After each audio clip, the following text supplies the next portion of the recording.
फिर types of curriculum में हमने पढ़ा था सेंट्रल करिकुलम,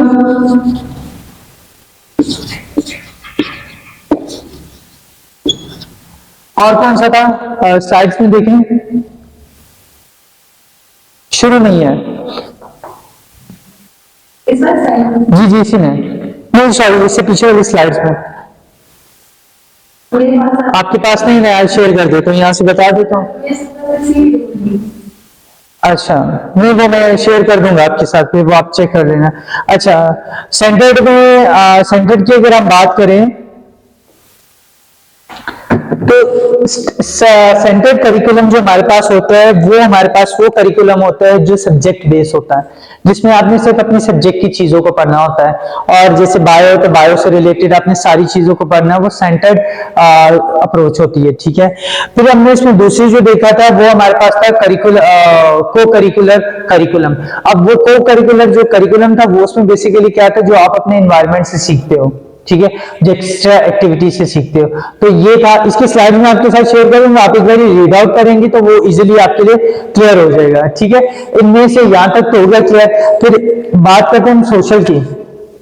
अब सोशल की जब हमने बात की है तो सोशल में जो आप देख सकते हो कि सोसाइटी आपके पास एक सोर्स ऑफ चेंज होती है। ठीक है, आप एक माशरे में रह रहे, जैसे आप एक गली में रह रही होंगी, डेफिनेटली ऐसा तो नहीं कि आपका घर एक बहुत वैरान इलाके में, नहीं, आप एक सोसाइटी में रह रही है तो बहुत सी चीजें आपको सोसाइटी से सीखने को मिल जाती हैं। ठीक है, यहाँ पे स्लाइड में देखिए वो कह रहे हैं society as a source of change, ठीक है, school as a agent of change, knowledge as a agent of change.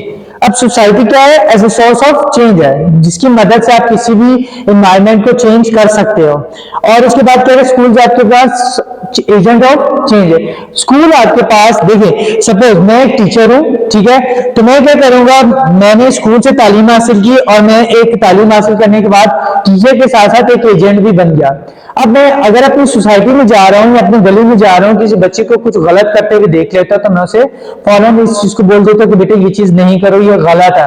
तो वो चीज जो मेरे अंदर डेवलप हुई है वही चीज मैं दूसरों के अंदर ट्रांसफर करने की कोशिश करता हूँ। या आप अक्सर आपने देखा होगा कि कोई आप एक सोसाइटी में रहते हो, आप बहुत अच्छा पढ़ते हो, लोग आपकी तारीफ करते हैं कि यार ये बच्चा बहुत अच्छा पढ़े, ये बहुत टैलेंटेड, तो उनकी कोशिश होती है कि अपने बच्चों को आपके पास भेजे ट्यूशंस के लिए।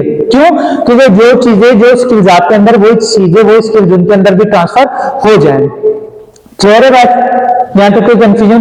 तो जो करिकुलम को बनाने के लिए इन चार बेसिक चीजों को टारगेट इसीलिए किया जाता था कि फिलोसफिकल भी उन्हें देखा जाए और साइकोलॉजिकल भी देखा जाए कि भाई बच्चे उनके लोगों के मेंटल लेवल पे है कि नहीं है, या ऊपर तो ज्यादा नहीं या बहुत कम तो नहीं। अब मैं कह रहा हूँ कि मास्टर वालों को मैं अगर 8 क्लास की बुक दे दूं तो डेफिनेटली उनके कैलिबर से बहुत कम है, वो उन चीजों को बहुत अच्छी तरीके से गेन कर लेंगे। उसका रीजन क्या है? उसका रीजन ये कि साइकोलॉजिकल वो स्टेबिलिटी नहीं थी। ठीक है, इसी तरीके से हिस्टोरिकल देख ले, पास्ट में जाके देख ले कि क्या क्या चीजें इन्वॉल्व करते, लाइक करिकुलम को डिजाइन करने के लिए उस टाइम उन्होंने अली बे डाल दी होगी, 1 2 डाल दी, एबीसी डाल दी, या सेंटेंस मेकिंग डाल दिया।